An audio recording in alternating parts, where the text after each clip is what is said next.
ஒரு அழகான அடர்ந்த காட்டில் பல விலங்குகள் சந்தோஷமா வாழ்ந்து வந்தது.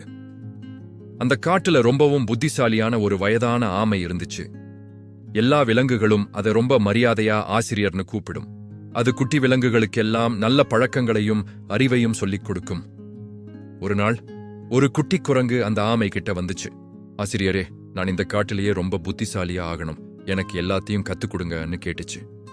ஆமையும் சிரிச்சுக்கிட்டே, கத்துக்க ஆர்வம் இருக்கிறது ரொம்ப நல்லது, ஆனா கத்துக்கிட்டதை வாழ்க்கையில கடைபிடிக்கணும்னு சொல்லுச்சு. அந்த குரங்கும் தினமும் வகுப்புக்கு வந்து ரொம்ப கவனமா பாடம் கேட்டுச்சு. மரத்துல ஏறும்போது கவனமா இருக்கணும், மத்த விலங்குகள் கூட அன்பா பேசணும், சாப்பாட்டை வீணாக்க கூடாதுன்னு ஆமை நிறைய சொல்லிக் கொடுத்துச்சு. கொஞ்ச நாளைக்கு குரங்கு ரொம்ப நல்லா நடந்துகிட்டது. ஆனா போக போக அதுக்கு கர்வம் வந்துடுச்சு. நான் எல்லாம் கத்துக்கிட்டேன், எனக்கு எல்லாம் தெரியும்னு பெருமையா பேச ஆரம்பிச்சுது. ஒரு நாள் ரொம்ப உயரமான மரத்துல அவசரமா ஏறிச்சு.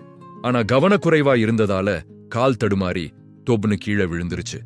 அதுக்கு லேசா காயமும் ஆகிடுச்சு. அப்போ ஆமை மெதுவா அதுகிட்ட வந்து, நான் உனக்கு என்ன சொல்லிக் கொடுத்தேன்னு கேட்டுச்சு.